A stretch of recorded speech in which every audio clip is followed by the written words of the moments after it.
All right. Hey there. Welcome, everyone. This is the BizUp podcast where we talk to small to medium business owners, entrepreneurs, solopreneurs, sometimes they call them, to just get a little bit more insight on the business and how it started and, when was that when do you make that move into the business, get all those insights. Today, we have a very special guest for our first episode. We have Alex Opacic. How do you say your last name? I always get it wrong. Opacic. That's pretty good. Opacic, Yeah, yeah. Opacic. Yeah. There we go. So from Athlete to Business. Now, we used to work with each other back in the day, many years ago, and we've since gone our separate paths. And it's been interesting that we haven't gone to working for someone else. Now we've kind of both gone into we always had this vision of starting our own business. I work in media production and advertising, running my own business. And Alex, you now also run your own business. Can you tell us a little bit about Athlete to Business and what you do? Yeah, definitely. No, thanks for having me on, and I'm honored to be the first one, man. That's It's a very special one. We always remember our first, they say. you So always I'll be remember your first. remembering you 300 episodes down the line. I'll be like, Right, Alex was my right. first. I'm sure we'll do more and more episodes. I'll come on again. This will be Oh, brilliant. absolutely. But no, so Athlete to Business. So essentially, I place former professional athletes into corporate roles where their unique skills and experiences can be utilized. And where those high-performing habits that athletes pick up from sport translate really well into the corporate space. So essentially, I partner with a variety of businesses who see the value in hiring athletes and can see the benefits of having those high-performing habits that athletes pick up from sport as part of their business teams. So essentially, it's a recruitment agency. So I place those former athletes, pro, elite athletes, some current as well who have capacity to work full-time or part-time, into corporate roles where they also have an athlete-friendly culture. But like I said, yeah, see the value in those high-performing habits. Now, this isn't just something you've just plucked out of the air and thought, oh, that'd be a cool idea to get athletes into business and all those traits and stuff like that. You also yourself have a pretty strong background as a professional athlete yourself, and then also made that transition into the business world post sport, I guess. So maybe just like really briefly, because I know you could probably talk all day about basketball and your career as an athlete and all your travels around the world, but just briefly, yeah, a little bit about sort of your history, and then I guess Yeah. the moment you made that transition. Yeah, tell us a little bit about your history, and then Yeah. when you finished sport, and then you're like, oh well, what do I do now? Yeah, that really, it's fitting. It's a good question because that's essentially how this business came about, from my own personal story. So as you mentioned, I used to be a pro basketball player myself. I started off at the Australian Institute of Sport in Canberra. I played alongside the likes of Joe Ingles, Aaron Baines, Paddy Mills, just to name a few.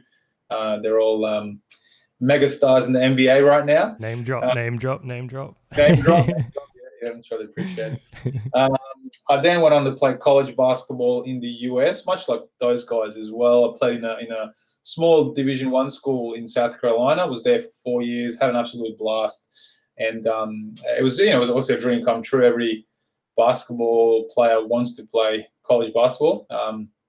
Probably more so back then than now, but it's still quite prevalent. And then from there, I played professionally in Europe for a couple of years across Greece, Cyprus, Macedonia, and Croatia. And then it kind of came crashing down. I had a couple of knee injuries, which ended up in surgeries. And I was playing in Croatia. My last season, I had to come home and rehab and fix my knees essentially. So I wasn't one of those players at the elite level like those guys that I just mentioned. So I didn't make a shitload of money where I can survive off rehab. I had to get a job while I was rehabbing, and it was just a really tough transition period for me. I had no idea what to do, how to go about it. I remember vaguely in my first job interview, I had no tie, no suit. I was wearing jeans and baggy jeans and an untucked t-shirt. kind of like I'm wearing now, but it's Yeah. different. This one's branded, so that's the Yeah, difference. and I remember the hiring manager was asking me, so where is your suit and tie? You've come to a job interview and you have no suit and tie. What was And the one thing job for? What was the job for? it was a sales Oh, it position was for sales. yeah, it was a corporate sales position. And one thing I was good at is coming up with stuff on the spot when my back was up against the wall.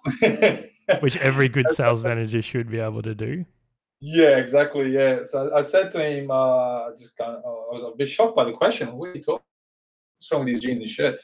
But I said, look, I'm 6'10", and there's just no suits out there that exist for me. So unfortunately, I'm not able to get a suit at the moment. Hence, I've had to wear this, and it kind of threw him back a bit. He looked at me like, oh shit, okay, yeah, fair enough. And I ended up getting that job actually. It just goes to show then it's not like what you wear, it's more about like your attitude and sort of how, I guess, well you can sort of speak. Yeah, kind of like how quickly you can act on your feet. But it didn't last there long, man. I think I was there for a month Okay. and quit. So it just goes to show my uncertainty. Like I said, when I was injured in basketball, finished up because all I ever did was play basketball. That's all I ever wanted to do. It was a very, very uncertain period for me. I struggled with my identity. I struggled with who I am. Most of my peers I grew up playing with were being successful, and here I am struggling in some sort of dead-end sales job and having no idea how to make money or what I want to do. So it went on for about a year and a half. It was a really, really bad period. My knees then got a little bit better, and I was lucky enough to get a semi-professional gig in a lovely town called Albury-Wodonga. Beautiful Where, town. where you and I met. And started playing for the Albury-Wodonga Bandits, which you know about. Great team. I think you came to They some of were my games. even better when you were playing for them. 100%. Well, I we remember won. that year or something you won it and you guys were Yeah, the underdog and they're like you had no chance of winning. And no chance. are we saying and then that's when you came in? Are we putting this so heavily on you? In fairness, it was me and three other guys that changed the landscape of that team. Momo, Jazz, and Ben Hollis, who came with me. Name drop again from Sydney. And the season prior to that, the team won 3 games, I believe, and lost 28. And then when we came, we won the championship in Well, there you 2012. go. Like I can't Yeah. attribute that anywhere else. But during that period, because as a semi-professional athlete, you don't really get paid enough where you can survive off that. So I had to get another job, and I said to myself, you know what, basketball clearly is not going to be around forever for me. I got horrible knees, and I said I don't want to go through that period of uncertainty again, and I need to find a career that I'm serious about outside of basketball. And I was lucky enough to get a role within media where you and I work together. So what was was it just that you were after any job? Like what was it in particular was it something you drew you to sales, or were you just like, oh look, I'm happy just to take on any job? Or was there something that you identified in a sales role that then you'd want to go for, or were you just trying to get any job? It's a bit of both. I was trying to get any job, but that aligned with my skill set and my skill. Without bragging or anything, I think I have okay communication skills, and I like speaking with people. I like being around people, but also I found sales to be the closest thing to sport, because in sales you have to be goal driven. You're chasing targets, KPIs, and when you make a sale, it's quite an adrenaline rush. And it's the same thing in sport. You're goal orientated.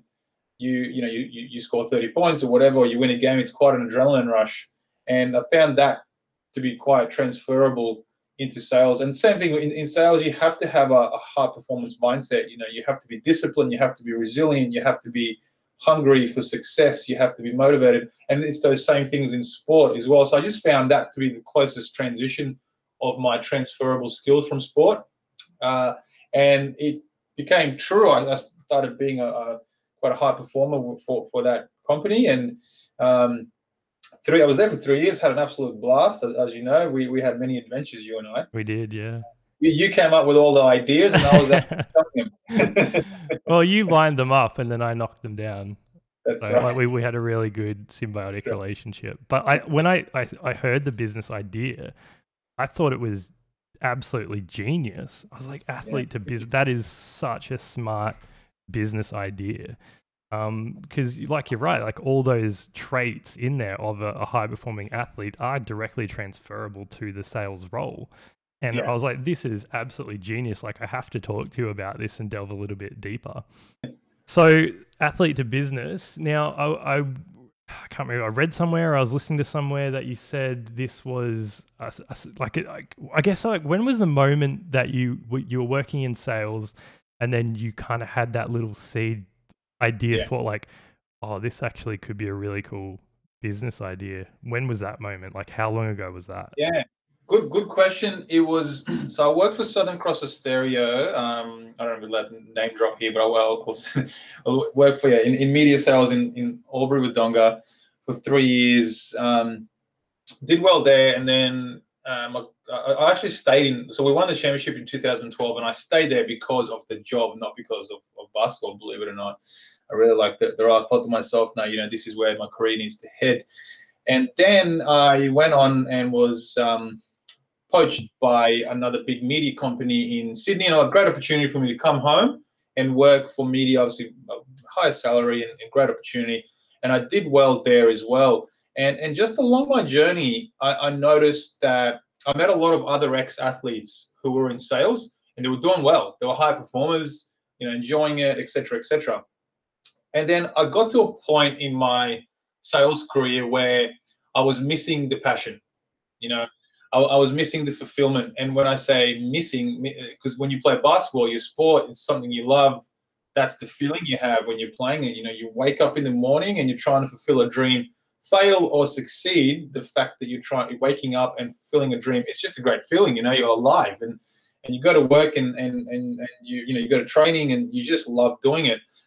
I got to a point in my sales career, once I built up certain skills, and it's like, what am I working towards now? Like, that basketball dream is completely over. What exactly am I working towards now? Like, what is the rest of my life going to be? Based in an office and 9 to 5 and selling this, selling that. It's just like, I don't know. I just needed that fulfillment. I needed that passion. I needed to chase a dream. I needed to feel a bit more alive than I was, and I stumbled upon a company that did similar to what I'm doing in the US. And basically, they were placing athletes into corporate roles. And I said, shit, what a brilliant idea. That's kind of fast forward. But when I had that moment of I need to find another passion, that's when I started listening to podcasts, reading business books, just honing my business entrepreneurial skills as much as possible. I started every idea that I came up with, I started writing down on my phone. I had about 100 ideas, and the 101st idea was Athlete to Business. Yeah, And I'm like, wow. I'm rolling with this. Can you give us a few? Can you give us a few samples of the ones that didn't make the cut in the Yeah, 100 yeah. list? I'll pull it up right now, man. Oh, this is exciting. It I've was got my interesting. It was interesting what you're saying about like finding that passion and like what am I getting up in the morning for? And it's why you look at any highly successful individual, whether they're like a millionaire or a billionaire or anyone in business. These people that they don't need to work, right? They could just sit at home all day and not worry about any financials, but they still get up every morning. They're still working towards something. They're still chasing goals. And it's not about the money because they have all the money, right? It's about what you're saying. It's about that fulfillment and that passion and what am I getting up for in the morning? So That's I think exactly that's what very important for a lot of people out there to yeah. have that passion. And if you did say you were a millionaire and you had all the money, then you had no reason to get up. You'd be very quickly become really depressed. And quite a sad story. So I 100%. think that's so important. Yeah, and just a quick disclaimer, and I'll get to a point how I launched into this business full time, but I don't want people to get it twisted because I speak to a lot of athletes about chasing another passion, etc., etc. So jumping full time into your passion or doing or running your own business, your passion, Yes.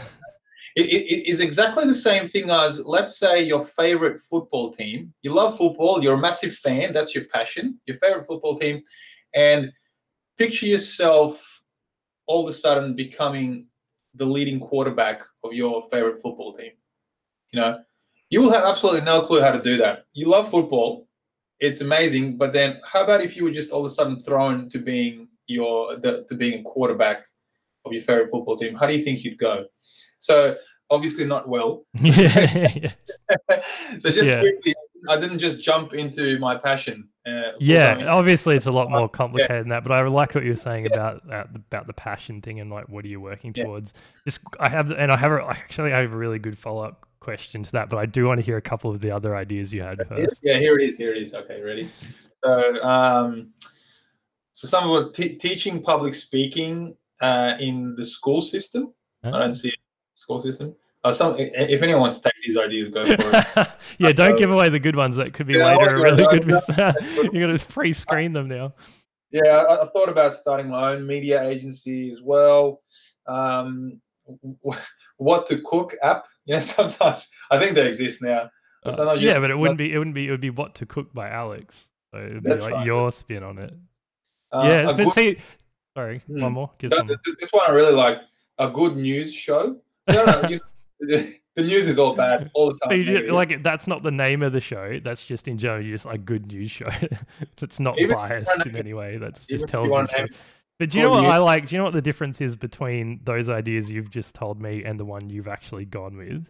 Is this yeah, you're in the best position, right? This is your passion. You have all the background across yeah, the sporting, you have the background with the transition, you have the background in sales, you know how to make the whole thing happen.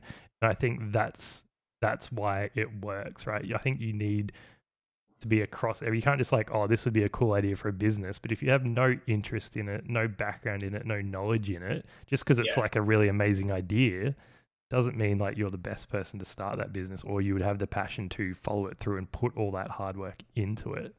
So I think yeah. that's why you ultimately are with that one. Because like when I saw that this is what you're doing, and I know you and your background, I was like, that is perfect. Like that is perfect for you. Yeah. And like you were saying before, it's not as easy as just like, oh, let's come up with like let's teach public speaking for schools. Like it's not easy just to then have that. Like it's easy to have the idea, but then to implement that idea and then make it successful as your role is the hardest thing in the world. And you were working on this, I believe, as just a little bit of a side business or a side hustle. Correct me if I'm wrong, for like 2 years, right Yes. before you made that jump to Yeah. this is sustainable full time and I can rely on this. So I guess how did you, in those early days, how did you balance, I assume you had a full-time job at that point, Yeah. but then sort of slowly putting in all this extra work, because sales takes up a lot of your time, right? Like all day you're on the phone or you're in meetings or you're setting up the next meeting. How did you find the time to then start this other business? And then as it slowly started to grow, like was that time eating into your other sales role, or were you just like your days were just getting longer and longer? Like how was that? Yeah, good question. So yeah, I did start it on the side. I wasn't just gonna launch Which into is it. a smart way to do it. It is, yeah. And I mean, this might be another discussion, but I didn't go the best about starting it on the side. But you don't know these things. I think I did my best, but it could have maybe done it a different way, and I can talk about why in a second. But so basically, I did it on weekends, morning commute and afternoon commute. I did a lot, and then occasionally at lunchtimes, I'd make a few phone calls. But that's really when I did it. And then also at nighttime, I'd come home. So on my commute, we also had, me and my partner, we also had our first, we had our first child when I started it. So Oh, wow. throw that in the, and it's funny when we had our first child, and it's obviously it's a busy period when you have a baby, and I was able to kind of run this on the side as well. And I thought to myself, shit, what did I do with all my time when I didn't have a kid? Yeah, just so much time wasted. So much time wasted. Yeah, but I guess everybody has their own journeys. But yeah, I'd come home from work. We'd have dinner as a family. Put the little one to bed. I'll probably work from about 7 p.m. to about 11 p.m. Occasionally, I won't do it every night. I'll spend time with my partner. Sometimes, we'd watch a Netflix show, whatnot. She'd go to sleep, and I'd work till maybe 11 midnight. And I did that for about almost a year and a half. Naturally, I started burning out, as you would. the business started picking up, and it's funny, running this side business actually made me a better performer in my full-time job as well, to be honest, because I had fulfillment in my life, I had passion, and it translated. It was almost like you were getting up. It's like, all right, let's get to work, let's earn that money, so then I can not worry about that and focus on my other business. I had a purpose. Basically. Unfortunately, I wasn't able to find a purpose in my full-time role, and I don't know if that's a good thing or a bad thing. Everybody's different. Everyone's got different ways to go about it. But I had a purpose, and the energy translated into my full-time role, and I had so much money. I think it made me a better performer in my full-time role as well. But it did get to a point where I need to go one way or the other. I can't keep doing this. It got to a point where the side business started picking up traction, and it almost started becoming another full-time job. Yeah. So I guess when did you identify that point? Like, when was the point where I guess it's like a balance, right? Here's your full-time job. Here's how much you're earning. Here's how much you need to sustain yourself, your family, and the time it takes. And then this is your side business. And then slowly as that picks up, right, it will come to this, I guess, this tipping point where you're like, okay, do I continue along this path, or do I go back to more full-time work for more stability? Because I assume, correct me if I'm wrong, like at this point, you'd probably be still earning more in your full-time role than this Athlete to Business, correct? Definitely. I was always earning more in my full-time role than Athlete to Business. And I had a tipping point in mind. So basically, I'll be candid. Was that time, or was it like a money tipping point? Or both. A combination of both, yeah. So sorry, it was money. It was money initially, but then I realized it needs to be time. So my tipping point was I need to have 6 months worth of living expenses for me launching this full-time. And over time, I realized there is just no way that I could get to that point running this on the side. Absolutely no way, because I needed to still focus all my energy on my full-time role. I didn't want to be do anything detrimental for that and be unfair to them. So I said, there's just no way that I can scale this business to that point by doing it on the side. So I halved my goal to 3 months, and a little less. And I said to myself, you know what? No, this is going to be enough, because I saw the opportunity, I saw the interest in the market. Obviously, I saw the how people were receiving what I was doing, and I said, you know what? And at the end of the day, so the tipping point was, we went on a holiday last year, and I read a book called what's it called? It's the entrepreneurial spirit, or what it takes to be an entrepreneur, right? And there's 6 traits to be an entrepreneur, and then throughout that book you grade yourself on those 6 traits. And basically, if you score over 95, go ahead and be an entrepreneur. And I scored 93. And what was missing for me to be an entrepreneur was risk taker. Yeah, you have to. I wasn't. I'm far from a risk taker. And keep in mind, it needs to be calculated risks. I'm just not. I was always scared, just scared. I think I could have gotten to a point where I built up so much money in this side business, I would have never went into it full time anyway. And I read that book, and I got to a point where, like, you know what, my business coach also said to me. So I saw I was missing the risk component. I have a business coach, and he said to me, Alex, it's more important to be employable than to be employed.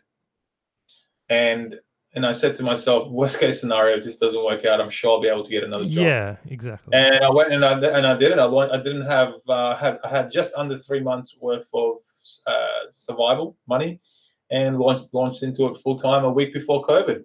There you go.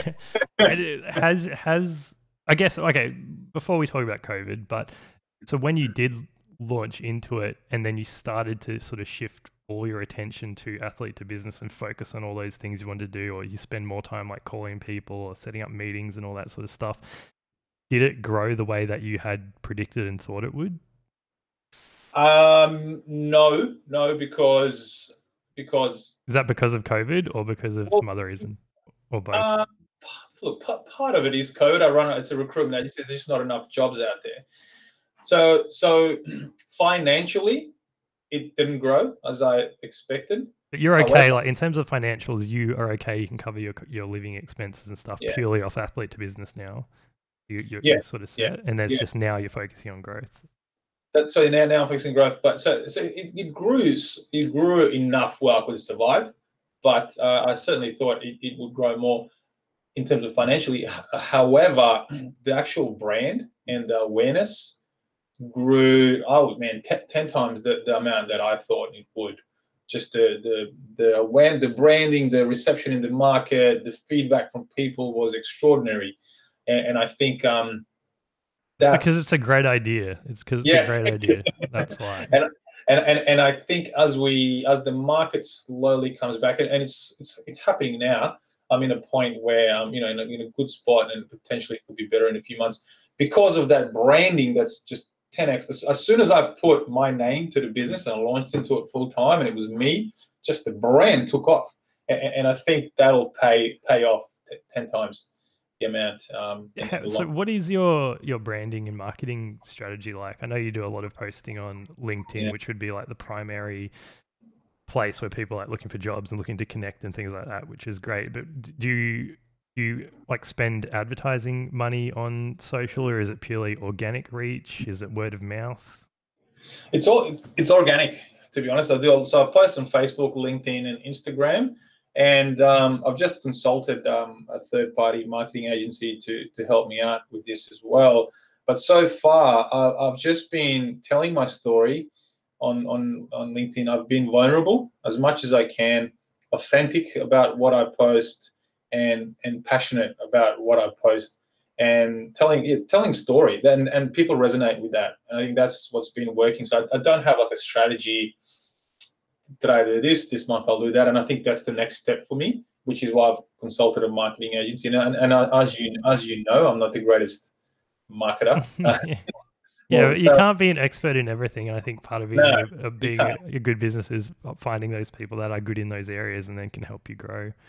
Exactly, yeah. That's the point. So I think next step is to come up with a bit of a strategy. But so far, what's been working is just telling my story,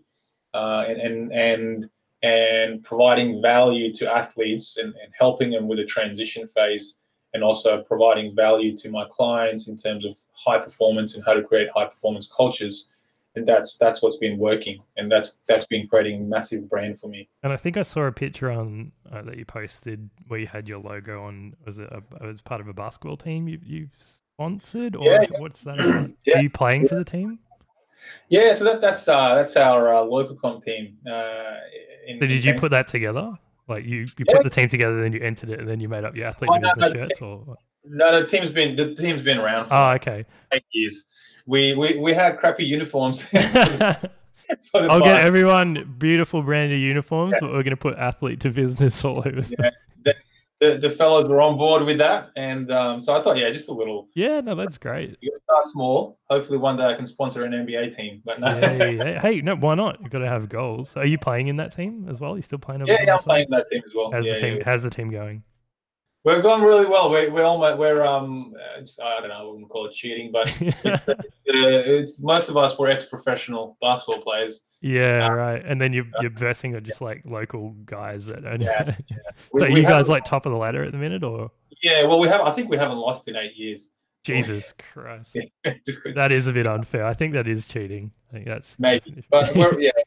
it's fun. We're not winning easy these days because we're old. Um, so it's challenging, but yeah, no, it's fun. So Mm. let's just quickly go back to Athlete to Business. Your main business model the recruitment of the athletes and then sort of getting them into the position, or is it? I saw you also do another thing called another Plan A, which is Yeah. like one-on-one coaching, which can be like various courses or various lengths of time you can coach people on how to maybe make that transition or help them develop that skills, the sales skill set and stuff like that. Which, by the Mm. way, I think is a great name, another Plan A, Yeah. because Yeah. yeah, I think like if you do talk to a sports person, I guess when they're younger, they just think this is what I'm going to do for the rest of my life. And Mhm. even the concept of another job beyond sport is just not even something they would think about. And No. I like the positive mentality of the way you word that as another plan A, that it's not just like, oh, it's a fallback job because you can't do sport anymore. Like this is another job that or role that you could be in that you can be just as passionate about and just as successful in as a sporting career. So I really like, very clever naming there, another plan A. Was that one of yours or did you pinch that from somewhere? No, I'm not gonna take credit for that. One of my good teammates, his name's Clint Reed. I can drop his name from that team that I just spoke about. He played professionally in college and also in the NBL.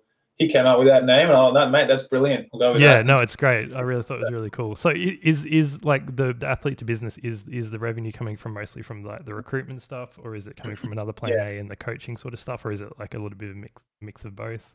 So it's 10%, 90%. So 90% is the recruitment piece, and 10% is another plan A. But I'm still refining and growing, trying to grow and actually trying to refine another plan A. It's a big beast to tackle, and that's really getting down into the problem with the athlete transition, which is a big problem. Where I say the problem is, and I just mentioned it in my story, I struggled with that transition, because I had no idea what my transferable skills were. I had no idea what I wanted to do because I always had a plan B. And my plan B was I'll get a communication degree while I was at university, which I did. And you fall back to your plan B, and it's like, oh, here we go, my plan B. Yeah. It's like, it's just not a good feeling when you're so used to doing your plan A and feeling high. You're not just going to go to your plan B and be like, great, I'll be high about this too. Yeah. It doesn't happen that way. So that was my struggle, and I'm seeing a lot of athletes go through that. So if you can tackle the issue while you're an athlete, as early as possible, find another plan A. So find something that you, as you said, that you're as passionate about as your sport. Then things will be better when you transition out. But if I can go delve deeper into that, like I said to you before, you're not going to be a massive fan of football, which is your passion, and then jump into being the quarterback of your favorite football team. You just have no clue what you're doing. It's the same problem with potentially in the athlete transition. So what I do with another plan A is I get into the nitty gritty and upskilling of athletes so they can go and chase their other plan A. And that's in communication skills, sales skills, how to use LinkedIn, networking skills. Those are massive. I think if you're able to upskill yourself in those areas as much as possible, that other plan A passion will come to you eventually. And yeah, so 10%, that is hard because it is you, isn't it? And you only have a finite amount of time to coach another individual for time. So that's, in that sense, that one-on-one stuff, it would be hard to sort of scale.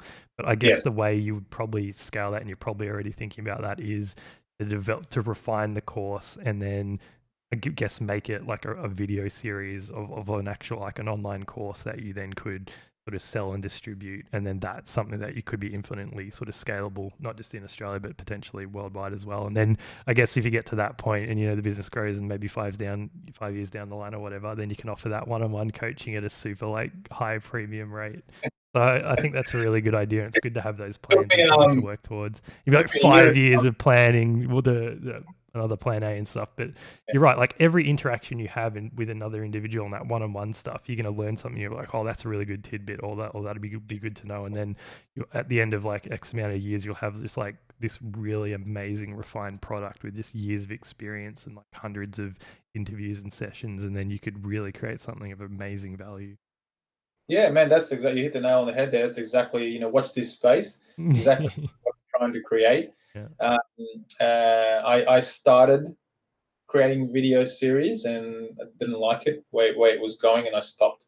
Probably my lack of editing and creativity, but I'll do that. But that's the vision. I'll creating online courses which tackle what I just spoke about, and then that gives me the flexibility to be able to also work with athletes one-on-one as well eventually.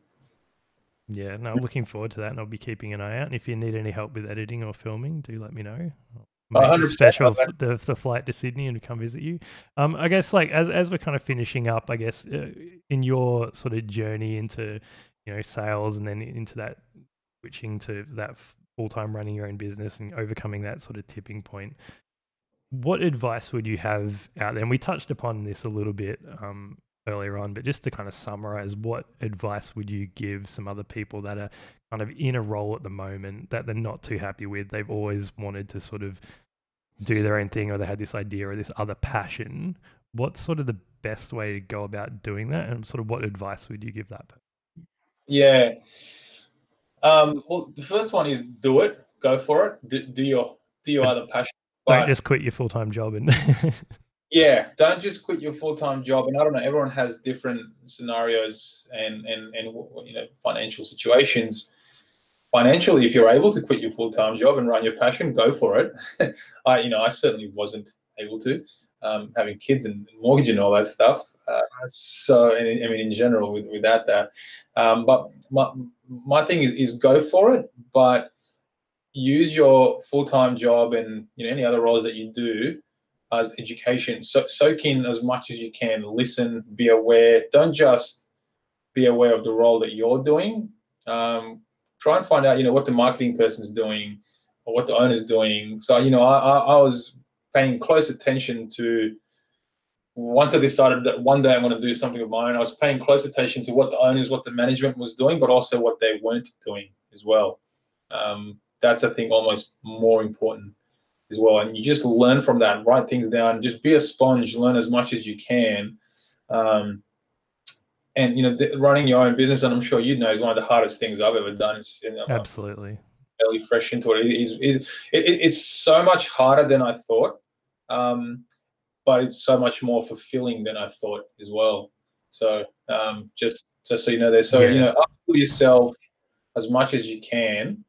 At the same time, go for it and try and find a way to do it while on the side without being a detriment to your full-time role. Make that a focus. But there's no secret. You've got to work hard. You just have to do it. Go and make time for it. And then take that risk that you're a bit hesitant. At some point, you're going to have to, like, nothing is ever guaranteed in this life. And at some point, you're going to have to take some risk and just take that leap of faith and put a bet on yourself that you're able to do this. You have to put a bet on yourself. On one point or another, you got to take risks in life to follow your passion. And I think now is I think we live in a passion economy. I think now is we're in our lifetime right now in the history of the world, we're in the best position to run or start or do your passion that we have ever been before. Just because of all the resources that are out there, technology that's out there, now's the time to do it, I think. Yeah, and if you fail, there's always those job seeker payments that are quite attractive at the moment. So take advantage. Yeah, exactly. Take advantage of the system, of the and there's probably a lot of hiring managers that are listening to this that are not. It is what it is. Yeah. All right, Alex, if there are any sports people out there listening to this and like what you're saying, would like to make that transition or even just think about another plan A, maybe in 2 to 3 years if they're finishing up sport, what's the best way to get in contact? Not even if you're just a sports person, if you want to learn more a bit about Alex or his business or what he does, what's the best way to sort of get in contact with you or learn a bit more about what you do? Yeah, so I'm following on Instagram. It's just at Athlete2Business. Same thing for Facebook, at Athlete2Business. And if you just type in my name on LinkedIn, Alex Opacic, Spelling? Yeah. yeah. Alex, Opacic. I'm very active on LinkedIn. So, yeah, feel free to get in touch if you want any advice on the whole athlete transition space. Happy to offer it. I love talking to athletes all the time. That's what I'm highly passionate about. So yeah, get in touch. And not just in Sydney, you could help people Australia-wide, correct? Yeah, Australia-wide and internationally as well. I've spoken to athletes in the US, across Europe. So wherever you are, wherever you're listening to this, if you want some advice. Yeah, you're right. Because like the whole transition thing, like it might not just be like a sales gig in Australia, but how to manage the transition is global. Global, yeah. It's a lot of athletes globally who are elite and professional. It's their passion and their whole life purpose. And when it ends, most athletes finish up around 28, 30. You still got the rest of your life. So yeah. It's a problem around the world. So happy to offer advice anyway. Well, Alex, thank you so much for your time and wish you all the best with Athlete2Business and all the success in the world. And we'll definitely be keeping an eye out. And yeah, we'll talk soon. Thank you so much. Appreciate it, man. Thanks for having me on, and best of luck with the show, and look forward to hearing it.